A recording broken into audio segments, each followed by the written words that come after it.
본문 1절을 먼저 보면요. 내 형제들아 영광의 주 곧 우리 주 예수 그리스도를 믿는 믿음을 너희가 받았으니 사람을 외모로 취하지 말라. 이렇게 말씀했습니다. 이 말씀에 의지해서 사람을 외모로 취하지 말라. 사람을 외모로 취하지 말라. 이런 제목으로 말씀을 증거하겠습니다. 여기서 외모는 바깥으로 드러난 모습이나 외부적인 조건들을 다 의미하는 것입니다. 돈이 얼만큼 있는가? 사회적 지위는 어떠한가? 공부는 얼만큼 했는가? 용모는 잘생겼는가? 못생겼는가? 바로 이런 것들이 오늘 본문에서 일컫는 외모인 것입니다. 세상 사람들은 사람을 판단하고 평가할 때 외모를 중요하게 생각합니다. 그래서 외모에 따라 어떤 사람을 가까이 하기도 하고 또 어떤 사람은 그냥 대수롭지 않게 여기기도 하고 심지어 어떤 사람은 아예 의도적으로 멀리하고 피하는 경우도 있습니다. 그러나 하나님의 자녀된 우리들은 사람을 외모로 취하지 말라. 이것이 하나님의 명령인 줄 알아서 외모를 보고 사람을 취하는 일이 있어서는 안 되는 것입니다. 그렇다면 왜 우리는 사람을 외모로 취하면 안 되는 것인가? 본문 말씀을 중심으로 몇 가지를 함께 보도록 하겠습니다. 먼저 첫 번째는 사람을 외모로 취하는 것은 영광의 주님을 믿는 믿음과 모순된 일이기 때문입니다. 영광의 주님을 믿는 믿음과 모순된 일이다. 우리 본문 1절을 뜻을 생각하면서 같이 한번 읽어보겠습니다. 내 형제들아 영광의 주 곧 우리 주 예수 그리스도를 믿는 믿음을 너희가 받았으니 사람을 외모로 취하지 말라. 아멘. 우리 주 예수 그리스도는 영광의 주님이십니다. 여기서 영광은 하나님의 영광을 가리킵니다. 하나님의 신성이 우리 예수님 안에 충만하게 있는 것입니다. 그렇다면 이런 예수님을 믿어서 영광의 주님을 믿어서 영접한 사람이라고 한다면 사람을 외모로 취할 수가 없다는 것입니다. 외모라고 하는 것이 그것 자체가 세상에 썩어 없어질 것을 기준으로 삼고 있습니다. 돈, 학벌, 생김새, 세상 지위, 이 모든 것들은 결국에는 다 썩어서 없어질 것들입니다. 영광의 주님을 참으로 믿는다면, 영광의 주님을 참으로 믿어서 구원을 받았고 하나님의 자녀가 되어서 영원한 내세를 소망하며 살아가는 사람들이라고 한다면 그런 썩어 없어질 것을 기준으로 사람을 판단하고 차별할 수가 없다는 뜻입니다. 그러나 이 세상은 영광의 주님을 모릅니다. 영광의 주님을 모르기 때문에 눈에 보이는 외모밖에는 없는 것입니다. 많이 달라졌다고는 하지만 아직까지 한국 사회는 학벌이나 파벌을 중요하게 생각합니다. 어느 학교를 졸업했는가, 또 어떤 라인에 서 있는가, 처음 취업을 할 때에도 그렇고 승진을 할 때에도 그렇고 객관적인 실력보다도 그런 외부적인 외모가 중요한 변수가 되는 경우가 많습니다.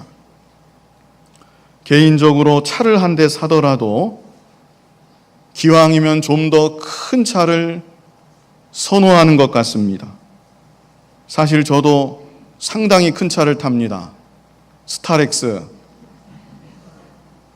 금번 추석에도 5 식구 다 타고 본가로 처가로 드릴 선물들 다 실어도 그러고도 자리가 남습니다. 그런데 그런 차를 말하는 것이 아니고 왜 세단이라고 그러죠? 겉보기에 벌써 미끈하고 고급스러워 보이는 그런 차들을 많이 선호하는 것입니다. 젊은 사람들은 좀 다르지 않을까? 젊은 사람들은 그래도 좀 의식이 좀 어느 정도 깨고 실용적인 것을 좋아하지 않을까? 보았더니 그렇지도 않습니다. 요즘에 고시원에서 월세 내며 살아도 외제차 모는 젊은이들이 많다고 합니다. 그런데 실제로 이 외제차, 비싼 차를 몰고 다니면 사람들이 함부로 대하지 못한다고 합니다. 실험을 했는데요. 처음에는 작은 경차가 좌회전 차선에 서서 신호가 켜졌는데도 어물쩍거리고 가지 않았습니다. 그랬더니 1초도 기다리지 못하고 그 뒤에서 신경질적으로 경적을 막 빵빵 울리고 난리가 났습니다. 근데 그 다음에는 아주 고급차, 비싼 차가 똑같은 상황에서 좌회전 신호가 켜졌는데도 안 가고 있었는데, 이 놀라운 것은 그 실험을 한 번만 한 게 아니고 여러 번 반복했지만 뒤에서 그렇게 신경질적으로 경적을 마구 울리는 차가 한 대도 없었다는 것입니다.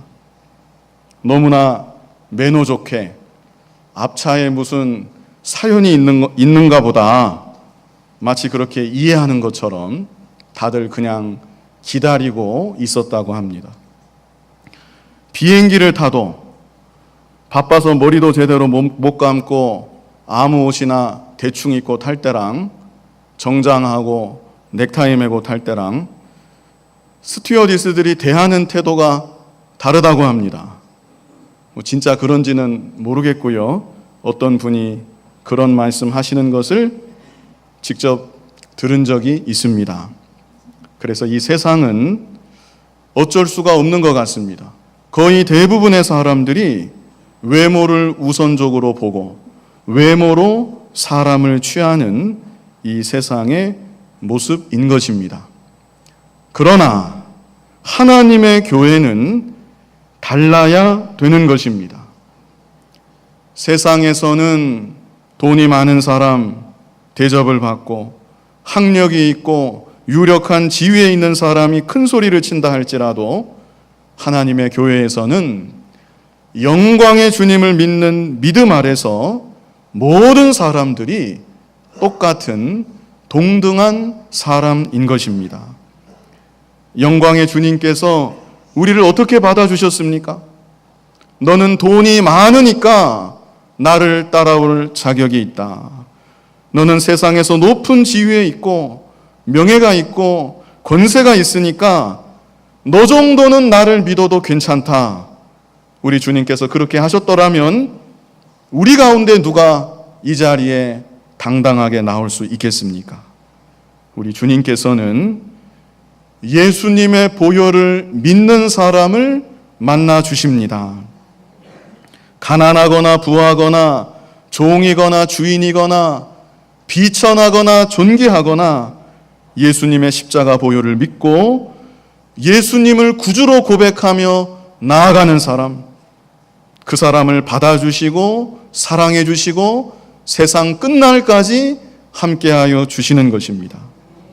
그렇기 때문에 이런 주님을 정말로 믿었다고 하면 다른 누구도 아니고 바로 자기 자신이 세상의 어떤 조건이나 공로가 아니라 단지 믿음으로 말미암아 구원을 받았음을 믿고 고백한다고 한다면 다른 사람을 대할 때에도 외부적인 조건이 아니라 썩어 없어질 육신적인 외모가 아니라 주님 안에서 믿음으로 만나고 믿음으로 대할 수가 있다는 것입니다.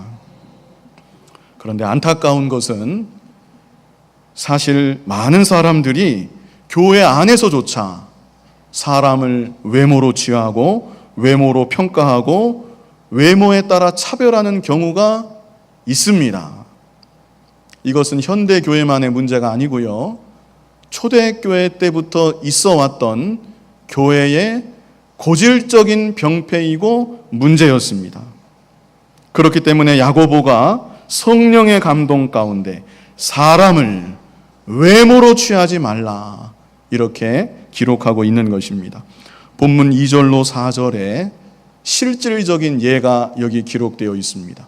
해석할 필요도 없이 너무나 실질적이고 뼈저린 그런 예가 여기 나와 있습니다. 우리 2절로 4절까지 뜻을 생각하면서 같이 한번 읽어보겠습니다.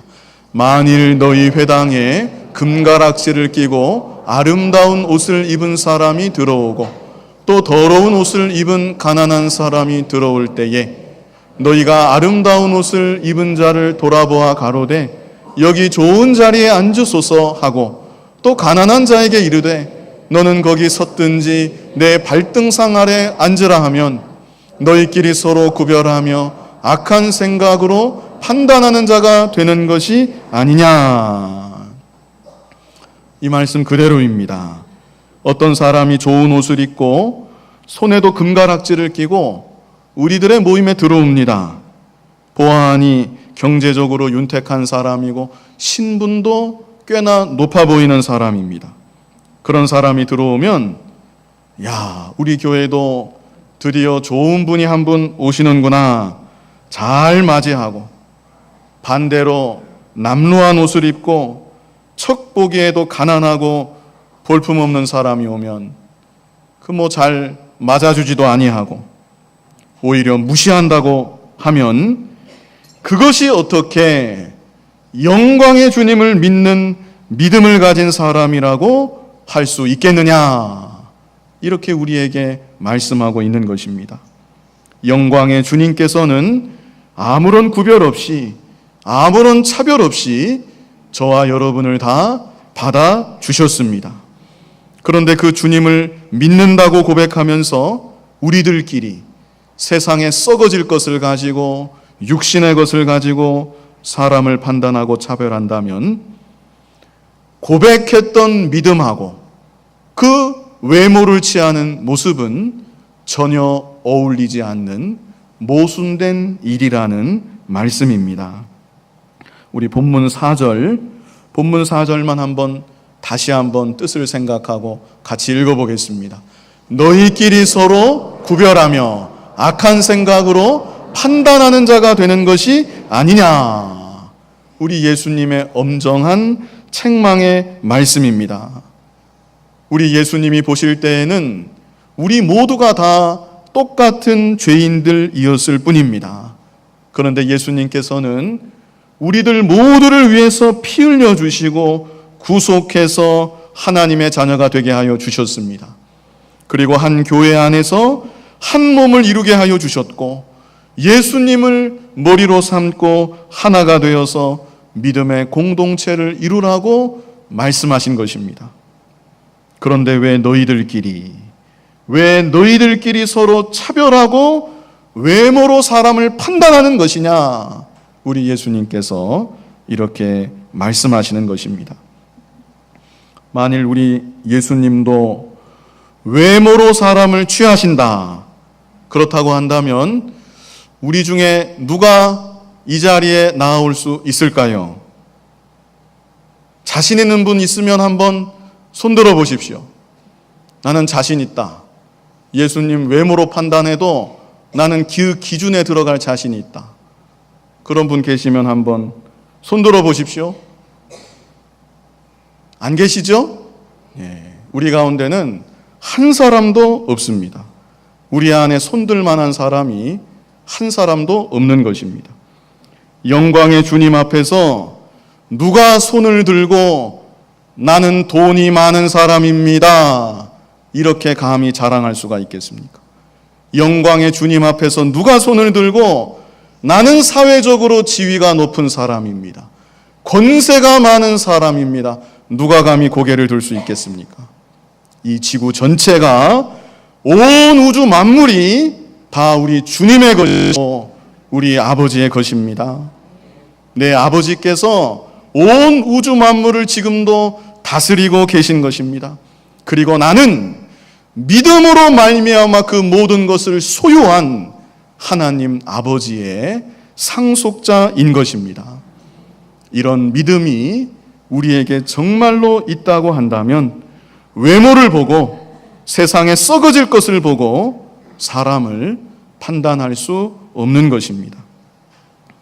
그뿐 아니라 세상에 썩어질 것이 나에게 좀 부족하다고 해서 그것 때문에 기죽지도 않습니다. 좋은 차를 타고 다니는 것 보면 부러운 마음이 들고, 돈 많은 사람, 권세 있는 사람 앞에 서면 왠지 움츠러들고, 그것도 역시 성도다운 모습은 아닌 것입니다. 이 시간 꼭 기억하시기 바랍니다. 교회 안으로 들어오는 순간, 물론 교회 밖에서도 우리의 중심은 마찬가지지만 특별히 우리가 이 공동체 안으로 들어오는 이 순간 세상의 모든 것들을 다 내려놓아야 합니다. 목욕탕에 들어갈 때 옷을 벗고 들어가지요? 옷 입고 들어가는 사람 없습니다. 목욕탕에 들어갈 때 옷을 다 벗고 들어가야 묵은 때를 다 씻을 수 있는 것처럼 교회 안으로 들어올 때 내 자신을 둘러싸고 있는 세상의 모든 것들을 다 벗어버려야 합니다. 세상의 학교 졸업장 그거 다 버려야 합니다. 세상 직장에서 내가 가지고 있는 직함 그런 것도 다 버려야 합니다. 돈을 많이 벌었다는 자부심 그런 것도 다 버려야 합니다. 그 외에도 세상의 모든 육신적인 것들, 썩어진 것들 다 내려놓고 주님 앞에 나와야 하는 것입니다. 그래야만 본인이 은혜를 받습니다. 교회는 믿음의 공동체입니다. 교회는 사교단체가 아닙니다. 세상의 파워그룹도 아닙니다. 영광의 주님 아래서 동일한 신앙을 고백하는 신자들의 모임, 그것이 바로 교회인 것입니다. 우리 갈라디아서 3장 28절 같이 한번 읽어보겠습니다. 너희는 유대인이나 헬라인이나 종이나 자주자나 남자나 여자 없이 다 그리스도 예수 안에서 하나이니라. 아멘. 우리들은 모두가 다 그리스도 예수 안에서 하나인 것입니다. 이제 두 번째로 왜 하나님의 자녀된 우리들이 사람을 외모로 취하면 안 되는 것인가? 두 번째는 사람을 외모로 취하는 것은 하나님의 성품과도 배치되는 일이기 때문입니다. 하나님의 성품과도 배치되는 일이다. 우리 본문 5절 같이 한번 읽어보겠습니다. 내 사랑하는 형제들아 들을지어다. 하나님이 세상에 대하여는 가난한 자를 택하사 믿음에 부요하게 하시고 또 자기를 사랑하는 자들에게 약속하신 나라를 유업으로 받게 아니하셨느냐. 우리 하나님께서는 세상에서 가난한 자를 택하셨습니다. 그래서 믿음에 부요하게 하시고 약속하신 영원한 나라 유업을 받게 하여 주신 것입니다. 실제로 초대교회 보면요, 이 초대교회는 가난한 자들이 유달리 많았습니다. 노예들, 그 교회의 많은 부분을 구성하고 있었습니다. 우리나라 초대교회도 마찬가지입니다. 우리나라 초대교회 때도 가난하고 서름받던 사람들, 머슴살이 하던 사람들, 백정으로 무시받았던 사람들, 그런 사람들이 대거 교회에 들어와서 예수님을 믿고 하나님의 자녀가 되었던 것입니다. 오늘날도 그렇습니다. 오늘날도 역시 일반적으로는 좀 부자보다는 그래도 좀 부자가 아닌 사람, 좀 가난한 사람, 어려운 사람들, 그런 사람들이 교회에 많이 모이게 마련입니다. 실제로 고린도전서 1장 26절로 29절 우리 같이 한번 읽어보겠습니다. 형제들아 너희를 부르심을 보라. 육체를 따라 지혜 있는 자가 많지 아니하며 능한 자가 많지 아니하며 문벌 좋은 자가 많지 아니하도다. 그러나 하나님께서 세상에 미련한 것들을 택하사 지혜 있는 자들을 부끄럽게 하려 하시고 세상에 약한 것들을 택하사 강한 것들을 부끄럽게 하려 하시며 하나님께서 세상의 천한 것들과 멸시받는 것들과 없는 것들을 택하사 있는 것들을 폐하려 하시나니 이는 아무 육체라도 하나님 앞에서 자랑하지 못하게 하려 하심이라. 아멘. 하나님께서는 이렇게 가난한 자들, 세상에서 소외된 자들, 그들을 불러서 믿음을 주시고 하나님의 나라를 얻게 하십니다. 그런데 우리들이 하나님의 자녀라고 하면서 세상에서 소외되고 힘없는 사람들을 외모로 판단해서 차별한다고 하면 그것은 곧 하나님의 성품과 정면적으로 배치되는 일이고, 그래서 하나님을 대적하는 일이 되고 마는 것입니다. 실제 있었던 일은 아니겠지만 모두가 한 번쯤은 들어보셨음직한 유명한 예화가 있습니다. 미국의 어느 지방에 백인들만 모이는 교회가 있었습니다. 어느 날 흑인 여자아이가 그 교회에 들어가려고 했습니다. 너무나 예배가 드리고 싶었던 거예요.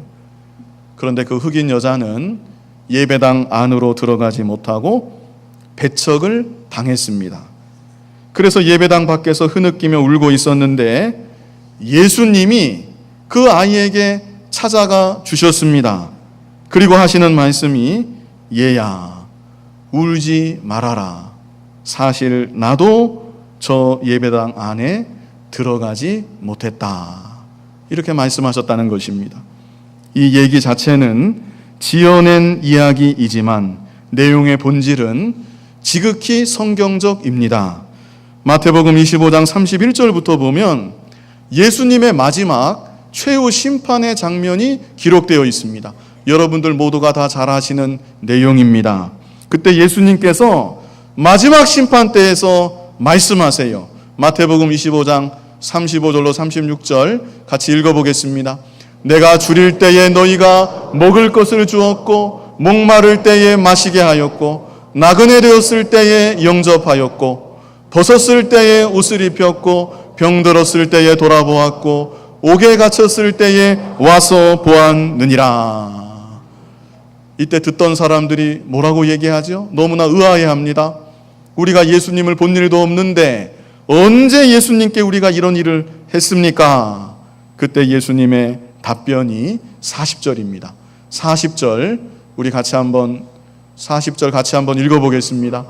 임금이 대답하여 가라사대 내가 진실로 너희에게 이르노니 너희가 여기 내 형제 중에 지극히 작은 자 하나에게 한 것이 곧 내게 한 것이니라 하시고. 아멘. 나의 주변에 있는 연약한 믿음의 형제에게, 나와 가까이 있는 힘들어 고생하는 주님의 몸된 지체에게 사랑을 베풀고 관심을 갖는 것, 그것이 곧 예수님을 섬기는 것입니다. 반대로 그런 사람을 못 본 채 하고 관심 갖지 않고 심지어는 멸시하는 마음이 있다고 한다면 그것은 곧 예수님을 멸시하는 죄가 되는 것입니다. 야고보서 1장 27절 한번 같이 읽어보겠습니다. 하나님 아버지 앞에서 정결하고 더러움이 없는 경건은 곧 고아와 과부를 그 환난 중에 돌아보고 또 자기를 지켜 새 속에 물들지 아니하는 이것이니라. 아멘. 참된 경건이 무엇인가? 그것은 환난 가운데 있는 고아와 과부를 돌아보는 것입니다. 고아와 과부는 연약한 자의 대명사입니다. 그러므로 꼭 고아와 과부가 아니라 할지라도 나의 주변에 연약한 사람, 고난 가운데 있는 사람, 그런 사람들을 돌아보는 것이 하나님께서 기뻐하시는 참된 경건의 모습인 것입니다. 한 가지 짚고 넘어가야 될 것이 있는데요. 하나님께서는 가난한 자만을 택하시고 가난한 자만을 특별히 사랑하신다. 이렇게 치우치면 안 된다는 것입니다. 해방신학, 민중신학이라고 하는 것이 있는데 그런 쪽으로 너무 날이 간 거예요. 그런 쪽으로 너무 치우친 신학이고 비성경적입니다. 비성경적인 신학, 비성경적인 사상입니다. 우리는 균형을 잘 잡아야 합니다. 하나님께서는 가난한 자를 물론 돌보시지만 가난한 자만을 위한 하나님은 절대로 아니십니다. 출애굽기 23장 3절 우리 같이 한번 읽어보겠습니다.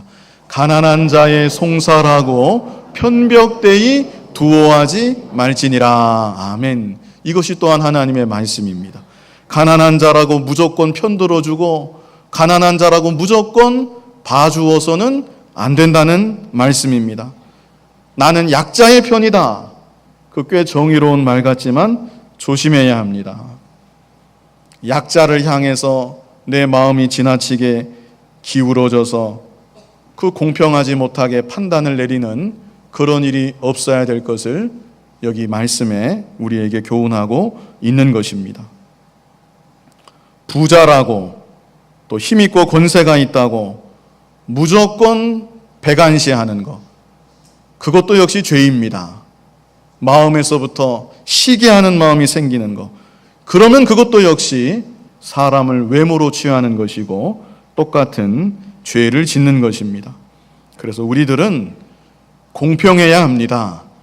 부자가 되었든지 가난한 자가 되었든지 세상에 썩어질 외부적인 것을 가지고 육신적인 것을 가지고 사람을 판단하지 말고 하나님의 형상대로 지음받은 존귀한 한 사람 한 사람이라는 사실을 인식하고 어느 편으로도 치우침이 없어야 되는 것입니다. 또 본문에서 하나님이 가난한 자를 선택했다는 것은 실제로 가난한 자를 의미하기도 하지만 영적으로 가난한 자를 또한 가리킨다는 사실입니다. 육신적으로 부요한 사람일지라도 부자라 할지라도 그 심령이 나는 하나님의 은혜가 아니면 살 수 없는 존재입니다. 내 힘과 지혜로는 이 세상을 한순간도 살아갈 수가 없습니다. 그렇다면 그 사람은 영적으로 가난한 사람이고 하나님께서는 그런 사람을 사랑하시고 그런 사람도 역시 특별히 보호하여 주시고 인도하여 주시는 것입니다. 그러나 아무리 육신적으로 가난할지라도 심령이 가난하지 않은 사람이 있습니다. 여전히 교만한 사람이 있습니다. 하나님을 향해서도 교만하고 사람을 향해서도 교만하고 강팍한 마음을 갖고 있는 사람이 있습니다. 그런 사람은 하나님의 은혜와 긍휼을 힘입기가 어렵습니다. 그러므로 우리들은 육신의 부함과 가난함보다는 내 심령이 하나님 앞에서나 사람 앞에서나 가난한 마음, 겸손한 마음이 되어야 하는 것입니다. 마지막 세 번째로 왜 우리가 사람을 외모로 취하면 안 되는 것인가? 사람을 외모로 취하는 것은 최고의 율법을 범하는 죄이기 때문입니다. 최고의 율법을 범하는 죄이다. 우리 본문 8절로 9절 같이 한번 읽어보겠습니다. 너희가 만일 경에 기록한 대로 내 이웃 사랑하기를 내 몸과 같이 하라 하신 최고한 법을 지키면 잘하는 것이 거니와 만일 너희가 외모로 사람을 취하면 죄를 짓는 것이니 율법이 너희를 범죄자로 정하리라. 아멘. 8절에 말씀한 대로 내 이웃 사랑하기를 내 몸과 같이 하라. 이것은 최고의 법입니다. 율법의 완성입니다. 그런데 사람을 외모로 취해서 판단하고 차별한다고 하면 그것은 이웃을 사랑하지 않는 것이고 최고의 법을 지키지 못하는 죄라는 것입니다. 본문 10절로 11절도 우리 같이 한번 읽어보겠습니다.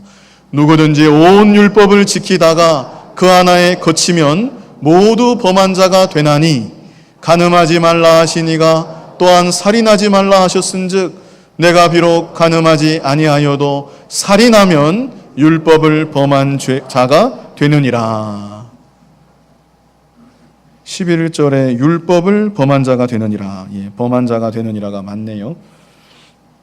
여기 11절 말씀을 자세히 보시기 바랍니다. 앞에서 외모로 사람을 취하는 일이 율법을 어기는 죄이다. 최고한 법을 어기는 죄이다. 이렇게 말씀하고 나서요, 외모로 사람을 취하는 죄를 다른 죄에 빗대어서 설명하고 있는데, 어떤 죄에 빗대어서 설명하고 있습니까? 여기 11절에 우리 11절을 다시 한번 같이 읽어보겠습니다. 간음하지 말라 하시니가 또한 살인하지 말라 하셨은즉 내가 비록 간음하지 아니하여도 살인하면 율법을 범한 자가 되느니라. 겉보기에는 간음하는 죄는 짓지 않았습니다. 간음하는 죄가 얼마나 큰 죄고 더럽고 흉악한 죄입니까? 그런데 겉으로는 그런 죄를 안 지었어요. 그러나 그럴지라도 외모로 사람을 취하고 판단하고 그래서 누군가를 혹 멸시한다고 하면 그것은 그 사람을 사랑하지 못하는 것이고, 사랑치 못하는 것은 그 사람을 살인하는 죄와 같다는 것을 여기 11절이 말씀하고 있는 것입니다. 요한일서 3장 15절에도 말씀했습니다. 우리 같이 한번 읽어보겠습니다. 그 형제를 미워하는 자마다 살인하는 자니 살인하는 자마다 영생이 그 속에 거하지 아니하는 것을 너희가 아는 바라. 아멘.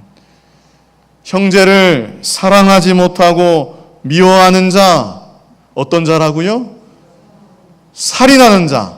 예? 그 형제를 사랑하지 않고 미워하는 자, 미워하는 자마다 어떤 자예요? 살인하는 자다. 마음속에 누군가를 지속적으로 미워하고 있다면 지금 그 사람을 살인하는 죄를 짓고 있는 것입니다. 그리고 여기 또 말씀하기를 그렇게 살인하는 자마다 영생이 그 속에 거하지 아니하는 것을 너희가 아는 바라. 너무나 자명한 얘기라는 것입니다. 설명할 필요가 없다는 거예요. 지속적으로 미워하는 것을 보니까 그 사람을 살인하고 있고, 그렇게 계속해서 살인하는 무서운 죄를 짓는 것을 보니까 그 안에는 영생이 거하지 아니한다. 우리 예수님께서 이렇게 엄정하게 말씀하고 있는 것입니다. 본문 12절로 13절 우리 같이 한번 읽어보겠습니다. 너희는 자유의 율법대로 심판받을 자처럼 말도 하고 행하기도 하라. 긍휼을 행하지 아니하는 자에게는 긍휼 없는 심판이 있으리라. 긍휼은 심판을 이기고 자랑하느니라. 아멘. 사람을 미워하면 자기 마음이 지옥이에요. 영생이 그 속에 거하지 않는다고 했는데 하나님이 주시는 기쁨 다 잃어버리고 지옥 고통을 느끼면서 살아가는 겁니다. 현실만 그런 것이 아니라 우리가 생각해야 될 것은 여기 12절로 13절에 말씀한 대로 우리들 모두는 장차 심판대 앞에 서게 될 사람들입니다. 우리들 모두가 한 번은 주님의 엄유하신 심판대 앞에 서게 될 것입니다. 그런데 그 심판대 앞에서 남에게 긍휼을 베풀지 않은 사람은 하나님으로부터 긍휼 없는 심판을 받는다고 말씀하고 있습니다. 그러나 다른 사람을 긍휼히 여기고 사랑하고 불쌍히 여기고 감싸주는 사람, 하나님께로부터 칭찬과 상급을 받는 것입니다. 우리 이 시간 제목이 무엇이었습니까? 사람을 외모로 취하지 말라. 이 제목만이라도 꼭 기억하시기 바랍니다.